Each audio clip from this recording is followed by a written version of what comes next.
All right, Jared. So it's 2 o'clock. Let's go ahead and get rolling here. So welcome everybody, and I'm going to introduce Jared to everyone. He's going to run the session on concussion management. He is from Good Practice LLC, and I've had the privilege of chatting with him a few times on student injuries, risk assessments, various things to do with student and coach safety. So without further ado, I'll hand it over to Jared. Thanks, Dave. Thank you. Thanks for everyone for being here. And thanks to Globetrottin ADs for putting this on. This is a really cool project. And I can't really think of a better, unfortunately, it's a big tragedy that's going on in the world right now. But I can't think of a more positive way to utilize our time. And I can't think of kind of a better backdrop to the entire situation. In parallel with what we're going to talk about today, concussion management. The COVID-19, we see quite a big variability in management, some countries being proactive, some not so much, some aggressive, so not a little late to the game on it. And I just think it parallels sports safety, concussions, and emergency planning so well that we can choose to either be ahead of the issue or we can be behind it. We could put measures in place to be up in front and prepared, or we could have a laissez-faire attitude towards it. So thank you all for being here. Just this platform is a great opportunity for us to have great intercollaboration and cooperation, and make the student experience better for everyone and safer. Again, like Dave said, I'm Jared. I'm a certified athletic trainer. I'm American.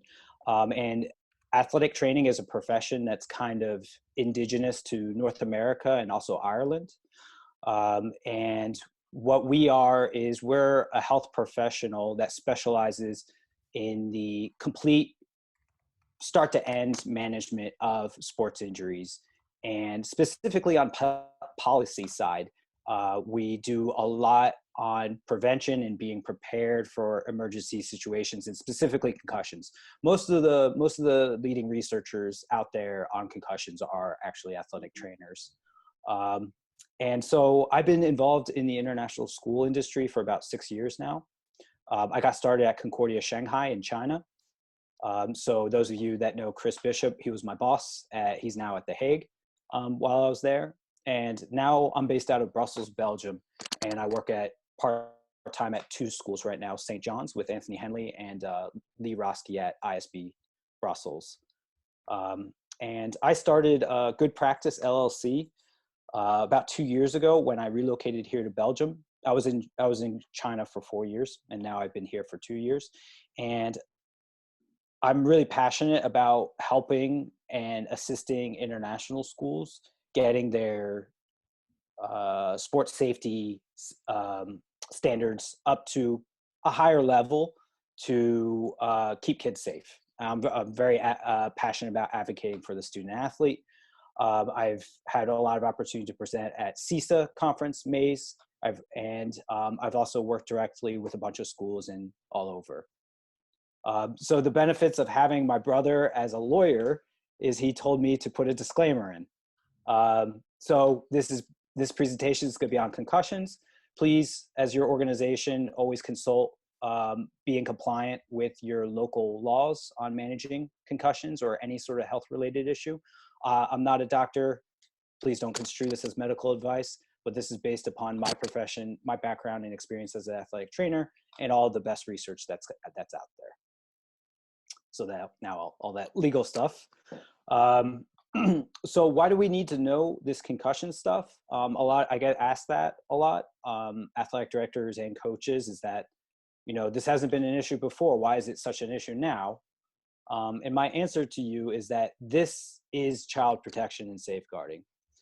We generally think of child protection and safeguarding as preventing child abuse, neglect, those types of things. But we are trying to protect kids' brains in this instance.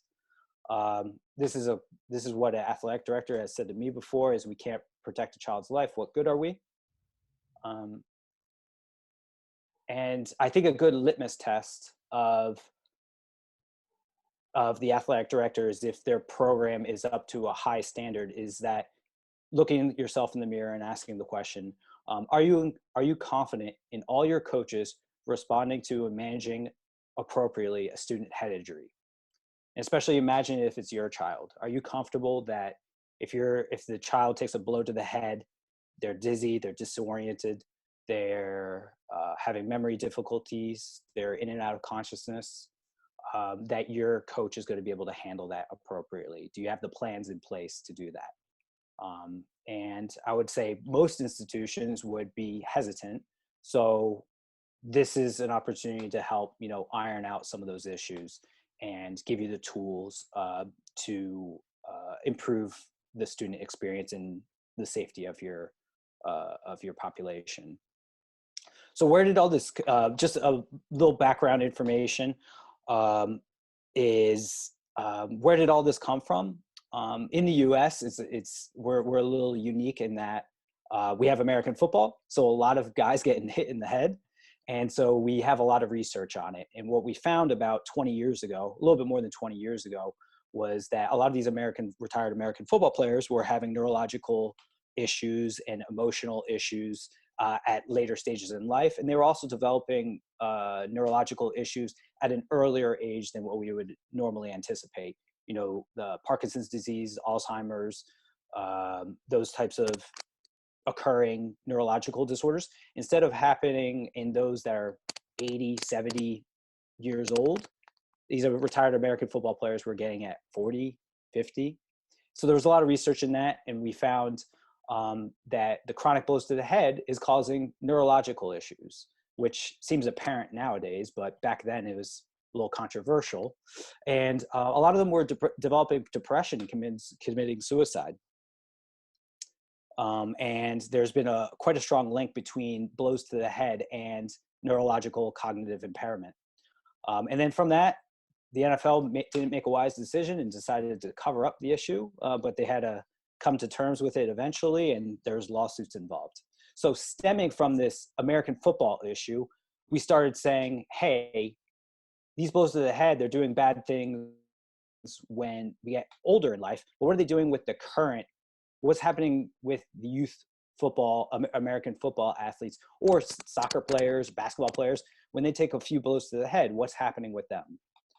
And we are starting to see a link between neurocognitive impairment and social, emotional, and depression issues in those athletes that have taken blows to the head in this adolescent age group. So those that are playing sports between the age of 12 and 18, we are seeing a linkage between head injuries and social, emotional, mental health issues. So here are just some recent issues, headlines and research that has come up. And one issue that is very dangerous in our population of adolescents is something called, I'm going to get to that in the next slide. And so also, if we don't manage these head injuries appropriately, there's also the risk of death. Something known as second impact syndrome, and I'm going to get to that. No, I'm not going to get there yet. So what exactly is a concussion? I'm going to simply define it as altered brain function due to force to the head. So they've taken a blow to the head, either their head hitting the ground, a ball hitting them in the head, their head is jolted, the brain is suspended in the cerebrospinal fluid, it shakes, and then it causes a cascade of effects. So this, can I put that pointer up? Yeah, there we go. Okay. So when I think of a concussion, I think of this. This is the neurons in the brain, and there's a cellular metabolic cascade of effects that's occurring. So what happens is they take a blow to the head. All the functions of the brain are disrupted. They may feel headache, dizziness, nausea, difficulty focusing. They feel those symptoms for about 7 to 10 days. And the way we're supposed to manage that is physical and cognitive rest. we've taken the brain, we've shaken it. Think of it as we've shaken a can of Coke. It's pressurized. There's all these bubbles going around, and we need to take that can of Coke, put it down on the table, let it calm down and go back to normal before we return them fully to the academic side, the cognitive side, and also the physical side. So we have, once the concussion has taken place, we want those symptoms to completely resolve, and then we gradually return them back to the classroom, and we return them back to athletics to make sure that the concussion has fully resolved, okay? Because like I was mentioning with some of those headlines, if we mismanage the concussions, or an adolescent has had multiple concussions, there are many things that can go wrong. The first one is being second impact syndrome. We saw there was a headline there about second impact syndrome. So that's what that is that we have an adolescent athlete that has taken a blow to the head.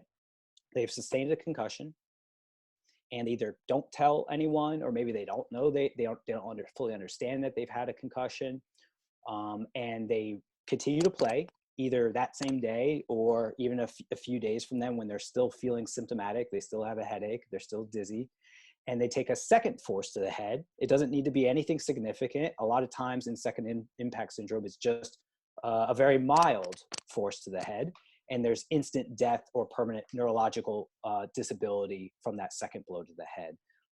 It's very, very rare, but it does happen.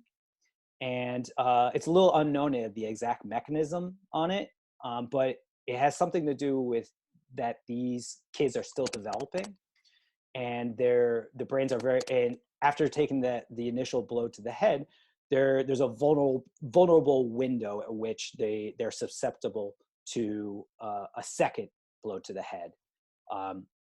So that's second impact syndrome. The other one we need to worry about in a mismanaged concussion in our age group is post-concussion syndrome. I mentioned that the symptoms will usually last about 7 to 10 days. In post-concussion syndrome, we have a mismanaged concussion. Like, again, they either not forthcoming, or they don't know any better, or it hasn't been appropriately diagnosed, or maybe they got bad information from the doctor, or whatever it may be. And they return to school as normal, or sports as normal. And instead of resolving in 7 to 10 days, they're having these memory, cognitive issues, psychological issues for an extended period of time. So instead of resolving in about 7 to 10 days, they feel these issues for about a month, 2 months, 6 months, a year, multiple years. I've personally, I had a student go through this, and it's a terrible experience for the student. They feel crappy. They have a headache all the time. They can't do their schoolwork. They can't be with their friends. It's frustrating. And this student in particular almost had to academically withdraw from school. They were absent for over 2 months following their concussion, and it was a first-time concussion. It was like the exact situation I was previously describing. They just weren't forthcoming and weren't upfront with their coach about it. They continued to play, and they realized the implications of managing head injuries conservatively. So yes, please. Sorry, just real quick, can you see if there's anyone waiting to get into the room? Because I don't have that option. I apologize. Hang on one second.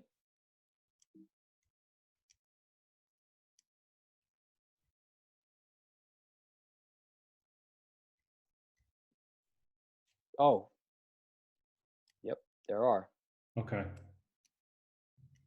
Thank you all for joining us. I'm really sorry about that. I should have admitted you earlier, but I didn't see you guys waiting in the waiting room. So welcome. I'll pick it up here.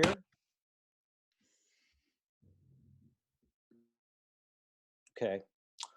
So a variety of issues that can develop from mismanaging concussions, either student not being educated or not managed appropriately by the coach, or on the medical side, if it's not diagnosed and not given appropriate return to learn and return to activity guidelines.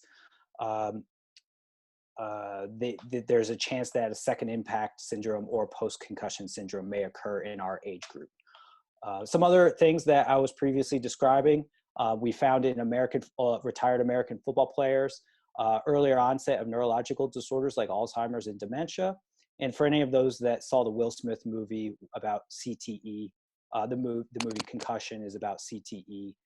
These aren't as big an issue in our population. They certainly can develop if there's a chronic history of concussions. But we are really mainly in our age group worried about these two situations that may arise right there. Okay. Again, these are all the things that a student may complain of after they've hit their head that may be indicative of indeed a concussion. So basketball, they've hit their head on the floor after coming down from a rebound. Soccer, they went up for a header and they collided heads with another student. Sorry, I'm just distracted for a moment.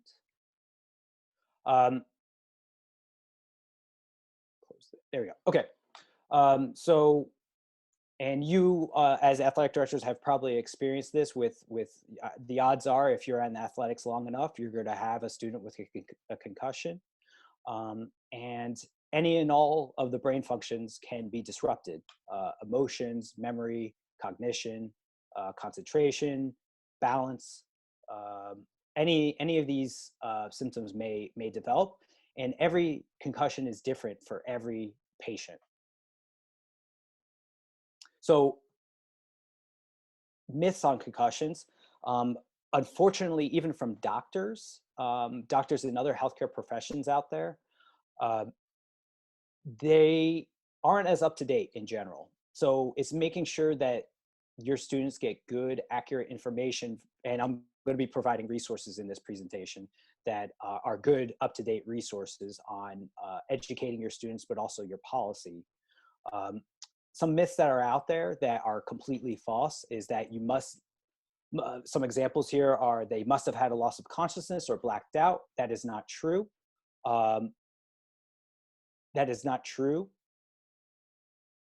Most of the time, there is no loss of consciousness. Most of the time, most times the symptoms are even delayed. There's no immediate effect. It's an hour later, 2 hours later, the next day that these symptoms come on.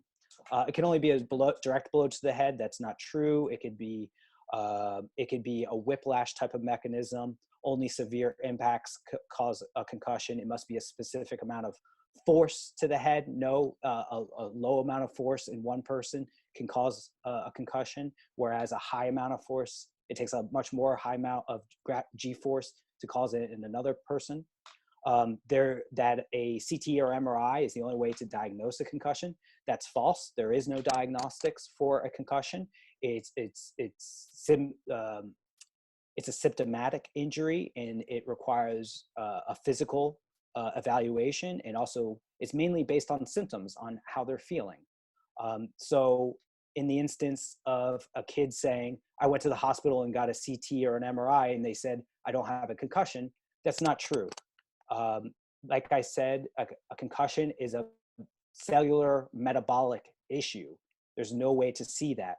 A CT or MRI is only going to see bleeding in the brain, and these are two entirely separate things. That it's only the contact sports that have a concussion problem. No, that's not true. Girls soccer is actually one of the highest rates. American football and rugby are obviously very high up there, but very close by is also girls soccer. Concussions are different for everyone. You have to wake the person up. That's not true. Sleep is good, and sleep is generally the best medicine for a concussion to allow the brain to heal. And I'm sure we all have some other ones out there, and we can maybe discuss that if there's anything out there that you've heard. So in general, my mission is helping getting these standards and this care, help improve that in the international school setting. And from my experience, what internationals should be doing is educating their community with basic concussion information. And that means the entire community. Obviously start out with your coaches, but it's also going to involve the students, the parents, the teachers, the counselors, the principals, and using good resources for that. So this is the number one resource that I have for your coaches. It's a 20-minute online course, and it walks you through exactly putting you in the coach's shoes in exactly what they need to know to manage a concussion. The NFHS in general, thank you to the NFHS. You guys have great resources and covering all types of sports medicine topics. I was just doing some research on heat illnesses, great resources there. And this is something that you as an AD can do right now, is administer this to your coaches, is to administer this.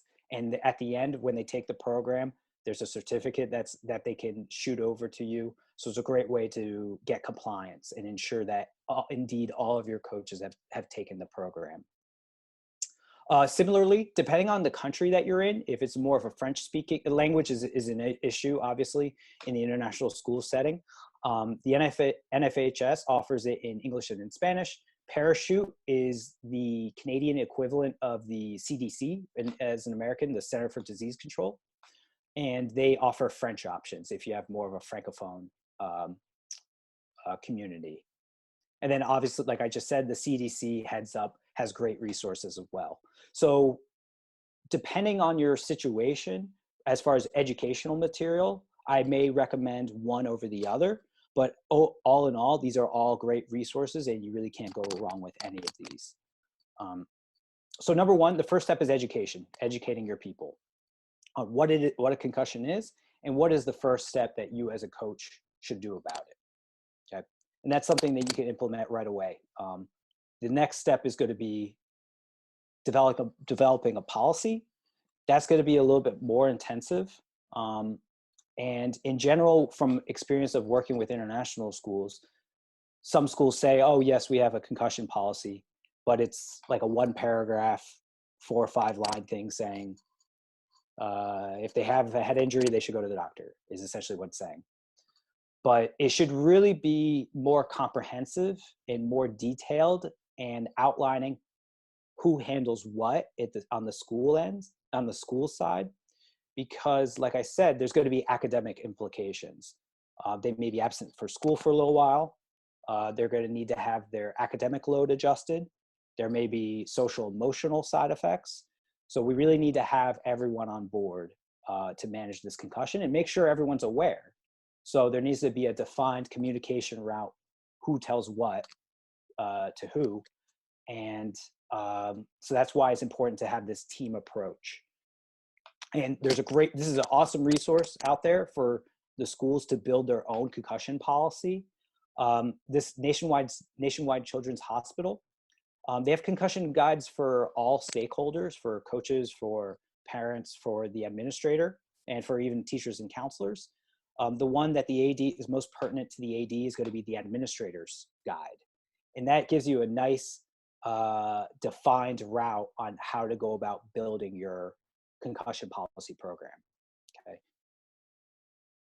So that's my number one resource to build the policy, but that's going to take a little bit more time. That's going to involve your school nurse, divisional administrators, the counselor, potentially some teachers. So that's going to be a little bit more of a project, but step one, educate. That's a great first step right there. Okay. Then ultimately developing a policy, and then also investigating if there's a medical provider in your community that students could see for this type of issue. In general, a family physician is not going to be really up to date on modern concussion management. They may be. There's just wide variability in the knowledge of some providers.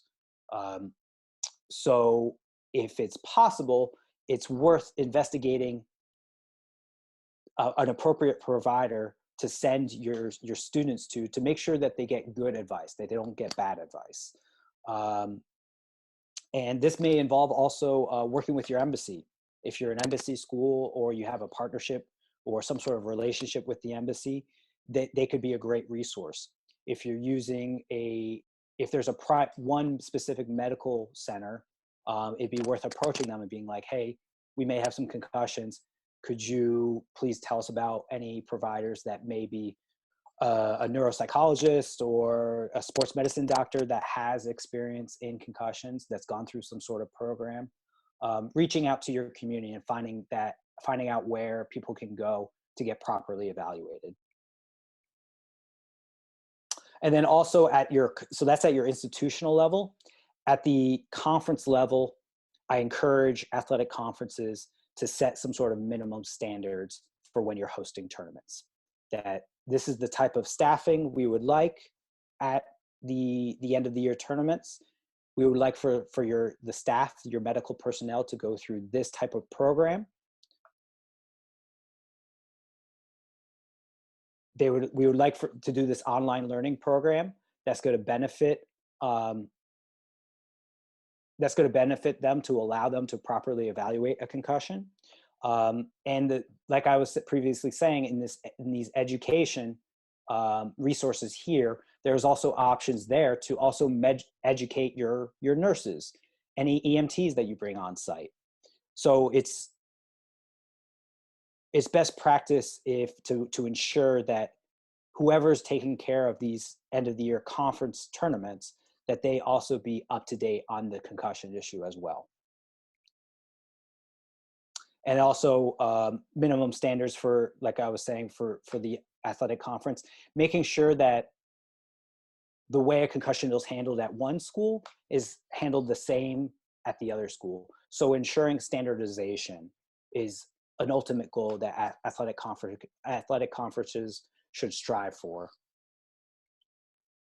So the actual X's and O's of managing it, in general, with managing a concussion on your policy and at your organization, you're going to designate a personnel to evaluate that concussion or manage that concussion, and an evaluation tool that they're going to utilize. The previous resources that I gave, they all have great tools for that. Specifically, the CDC has an evaluation tool for the school nurse called the ACE plan, ACE plan.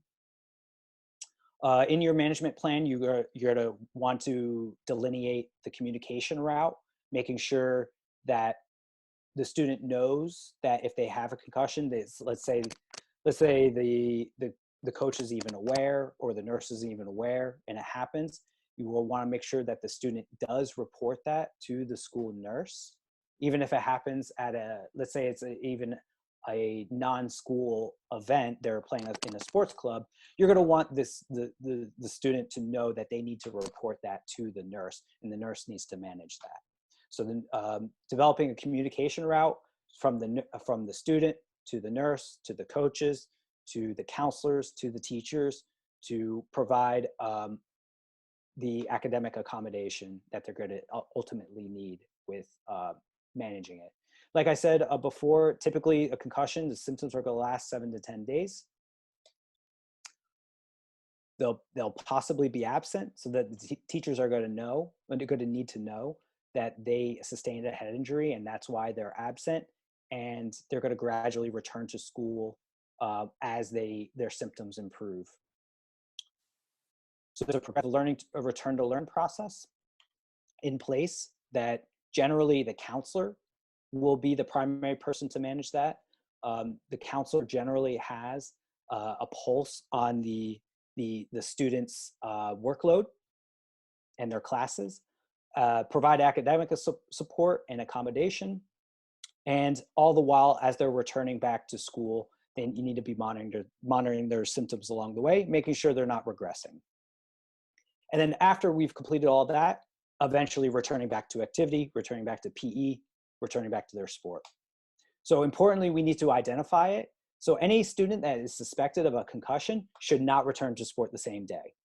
You're at a soccer match, a kid takes a violent blow to the head, they appear woozy, or they're complaining of a headache, they should not return that same day, and they should be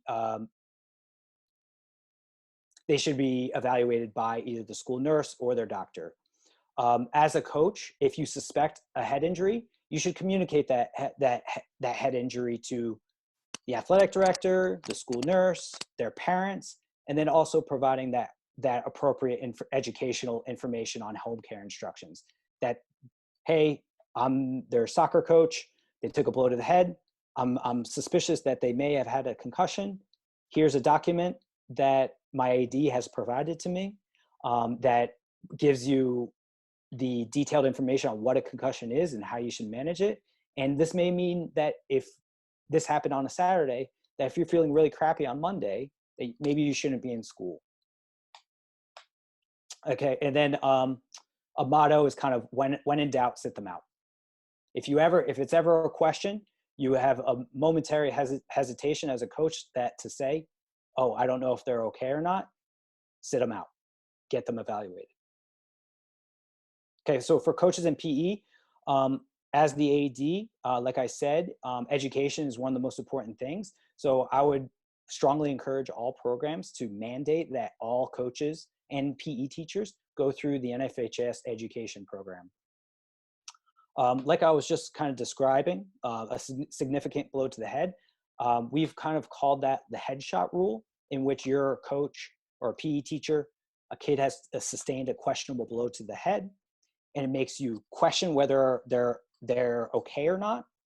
Pull them out, take them out, whatever the situation, whether it's a practice or a game, give them a rest period. The concussion symptoms are not generally, in my experience, 95% of the time are not immediate. It's going to be delayed. It's going to be delayed 10 minutes, 20 minutes, an hour, 2 hours. So proactively taking them out, giving them a rest period, allows them to get a sensation on whether or not there are some strange symptoms coming on, that, oh, I do have a headache, oh, I do feel kind of dizzy, or I do feel zoned out. And then as soon as you see or hear display any of those signs of all those symptoms that I outlined, disqualify. They're done for the day. Communicate to their parents, communicate to the school nurse, communicate to the AD, and then get them followed up upon. Please do keep in mind that those symptoms may be delayed up to 2 days. So on a Saturday, if a kid takes a blow to the head, maybe they're okay that day, you see them Monday in practice, you should say, hey, how's your head? Have you had a headache? Have you had dizziness? Have you looking for any signs or symptoms that they may have a concussion? Because in general, a lot of times it is delayed, even up to a day or two. Communicate and refer is the primary. Identify, communicate, and refer are the primary roles of the coach. Look for those red flags. Like I said, to the health office, your parent, and then eventually when they do come back to the coach or the PE, make sure that they are cleared by whoever's evaluating them. So it's been 7 to 10 days. They've returned to school fully. The nurse says they're all good. They have a doctor's note. Make sure you as a coach, you get that clearance before you put them back to practice fully. And I'm going to talk about a 5-day return to play process in a moment. And making sure that as you're administering that return to play process, they're not regressing in symptoms. I'm going to speed up a little bit here. So like I was saying, your event personnel, make sure they do the concussion training that I've linked into the presentation. They should have an evaluation tool.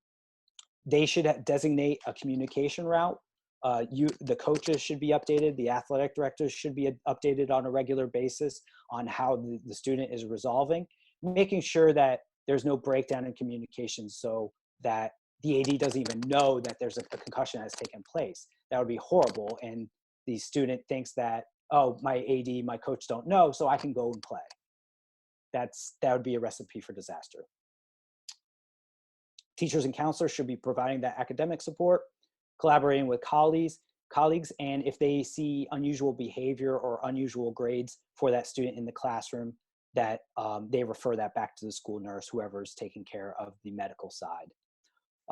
This is a great resource, outlining the return to learn process. So those educators, making sure that they've stayed at home, they're feeling pretty good, and then slowly improving the cognitive load, and then full-time back to school. Return to play as coaches. Now, once they get back to practice and they say, hey, I've been cleared by my doctor, I've been cleared by my school nurse to get back to school, get back to the field, we don't just throw them into a match.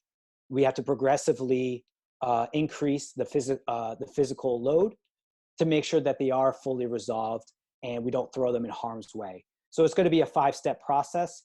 Each step is a day in between. We start off with light aerobic activity, 5 to 10 minutes, increase it the next day to 20 minutes. Then we do, at day 3, we do individual light sport-specific training. Then we put them into a practice, and then we pull them in and put them into a game once they've gone through this whole process with no regression of symptoms. And most of the time, this is going to be up to the coach to administer. So just please know, once they do once they do get the clearance to come back to sport, don't throw them into the game.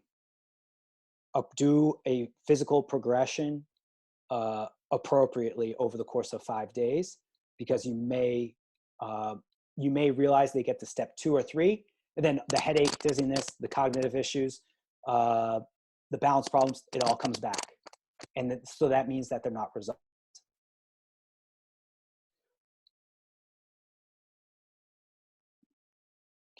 Okay.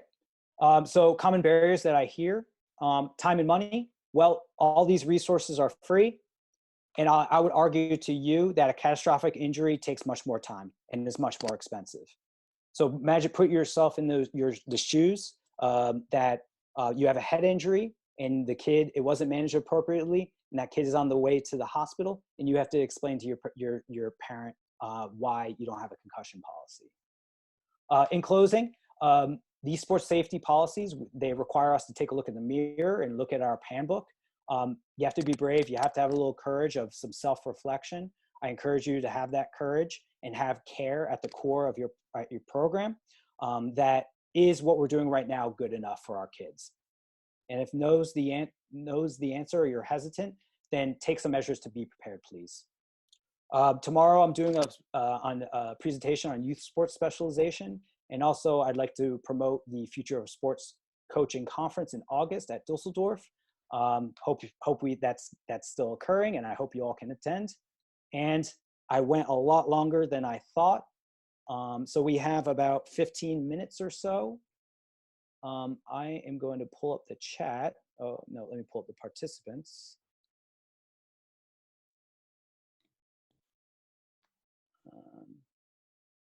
Sorry, this is my first time. Let me get rid of the share screen.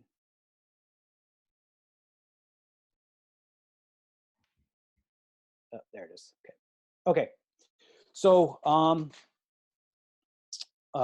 I'd like to put it to all you out there. I'd be happy to field any questions you may have, or any discussions, any experience that you may have. Please feel free to unmute yourself, and happy to help. Jared, Sean from DACA put a question in the chat room. So Sean, do you want to go ahead and ask that question? Yeah, it's just a quick question about that parachute protocol, that slide you had up there. Where do we find that? Is that through the CDC or is that through the NFHS website? So that's actually very useful. Yeah, so that's Parachute itself. Parachute's its own entity. I would go. I think it's Parachute. Yeah, parachute.ca is that organization. Yeah, that's I usually give that to the counselors and teachers to utilize, because it gives a nice graphic of that return to learn process. This presentation, I'm going to put it on the Globetrottin ADs website as well. So feel free to come back to this presentation through the Globetrottin ADs website as well as a resource. Fantastic. Thank you for that. No problem. Has anyone had any much experience with students getting concussions? Yeah, I got a question. I was interested to see how everyone else is doing it. You said you had a 5-day return to play policy. each code has lots of different things. I'm here in Malaysia, and the rugby union here are suggesting it's a 24-day return to play. Yeah, which in our case is pretty much the whole season. When you have 24 days, and then you got Christmas in between, and that's even before they can turn up to practice.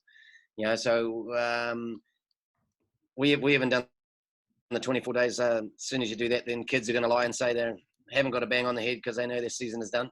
Well, what do other schools do? So we've sort of implemented our own 7 days without any symptoms before you can return to the field, then go through a return to play process like yourselves. I was interested to know what everyone else does.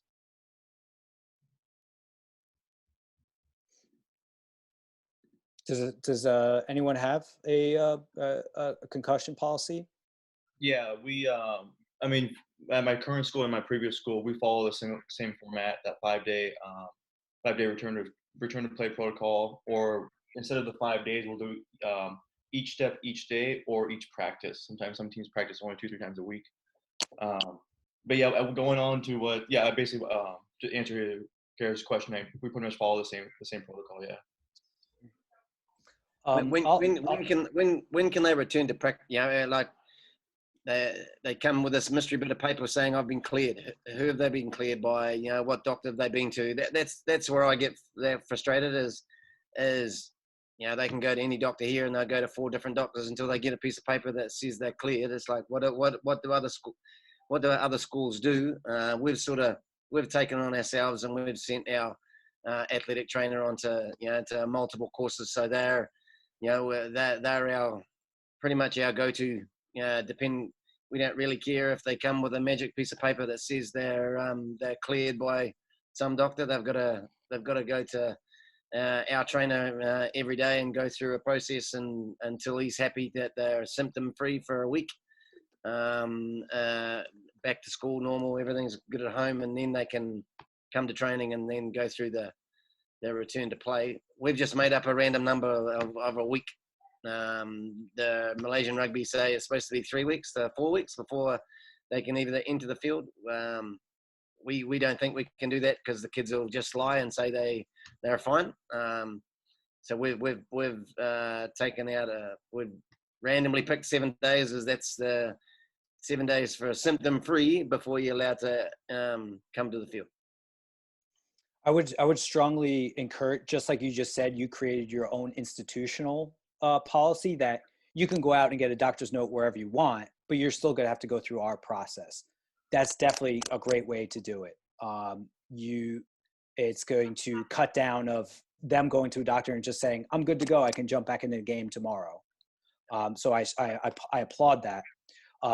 I would definitely, how you were mentioning the 21 days, I have read some rugby policy that just standardizes saying, you get a concussion, you can come back in 3 weeks. I would not advocate black and white mandating that because you still should go through a process.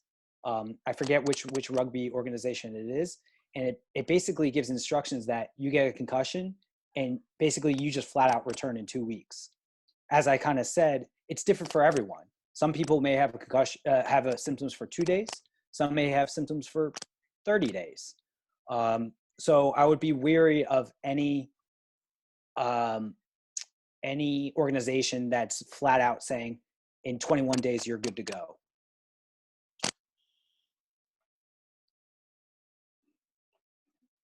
Has anyone had any, how many concussions are you typically seeing in the school year?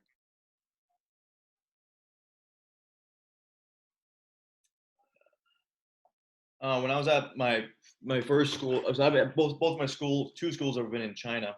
My first year, I was just an intern. We saw a couple concussions, real minor though. One was actually in volleyball, which was a sport where we never thought that would even occur. But our athletic trainer, we had a whole. It's like a tier 1 international school, so they had a protocol, they had all the steps taken care of and everything. Besides that, though, I haven't really experienced too much with concussions of student athletes suffering from them. But again, we do have, going on to what they were saying, I just think it's really important just to have that protocol in in-house. My experience is I was in Myanmar the last 4 years, and in Myanmar they're still kind of understanding, let's say, like the importance of like a concussion protocol.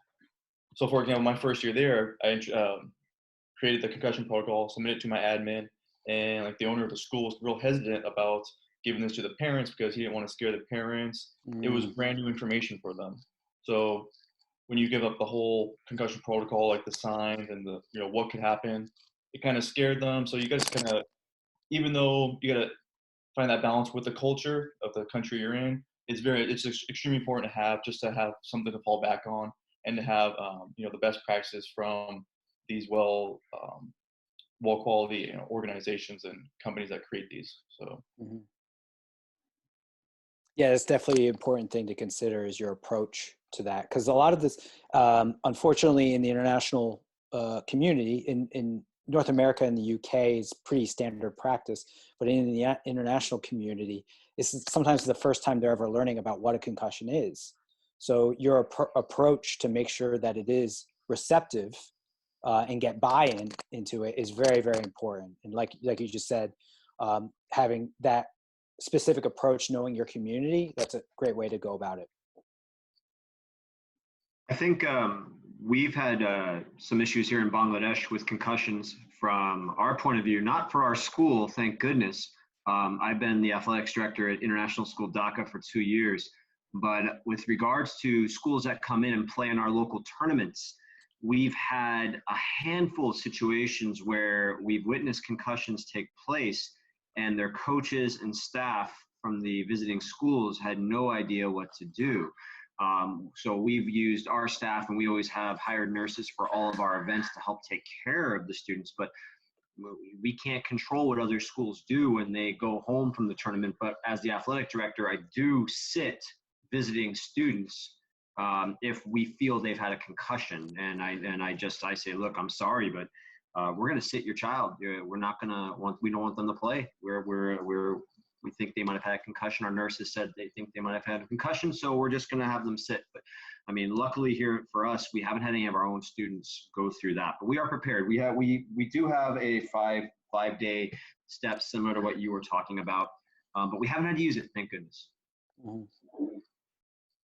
Yeah, that's another problem, is that you're kind of only as good as your weakest link as an athletic conference. So if you're hosting kids coming in and they have no knowledge on this, an issue can blow up in your face that you're hosting the student, they have a concussion, they don't realize it, they continue to play, maybe it's not identified, and then if they have a second impact syndrome or go unconscious or anything like that on your turf, who's the responsibility fall on? So that's why I think it's great when athletic conferences come up with their own minimum standards, saying that as an athletic group, we want all our coaches to be educated, and we want all of them to go through this NFHS or the parachute program or the whatever it may be, CDC, that at least we have this education fundamental, and that if your coach suspects that a concussion has taken place, we need to remove that student from activity. But good on you to, it stinks sometimes to be the bad guy, especially to a visiting student, and say, I'm sorry, you can't be playing here for us, in this. It really does. And the problem, and I'm sure we're all facing the same thing wherever we are internationally, is that a lot of local schools, this is not an international conference. I'm talking about our local conference here in Bangladesh, is that a lot of the schools, they're coming to our tournament to win, and they want to win, and they'll do anything to win. And when I do tell them that, hey, your player can't play, they argue about it. So you're right. Education has to be there for all of our schools, but sometimes it's hard to connect with the other schools we invite to our tournaments. But 100% right. I agree. All the schools in a conference should be trained, should be knowledgeable on concussions. Yeah, absolutely. I agree with you 100%. Dave is telling me that we only have a couple minutes left. So I just want to thank you all for attending, and thank you for your input. It's really great to hear about things that are going on in Malaysia or in Dhaka, please feel free to use me as a resource. At my website, goodpracticellc.com, or on the social medias at Good Practice LLC. Happy to help any and all schools and keep kids safe.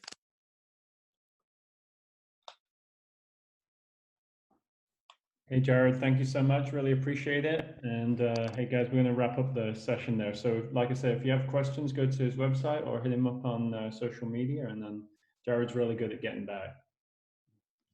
Perfect. Thank you, Jared. Nice to meet you all. Thanks, guys. Thank you. Cheers, guys. Thanks, Jared. Appreciate that. Thank you, Dave. See you later, buddy. See you.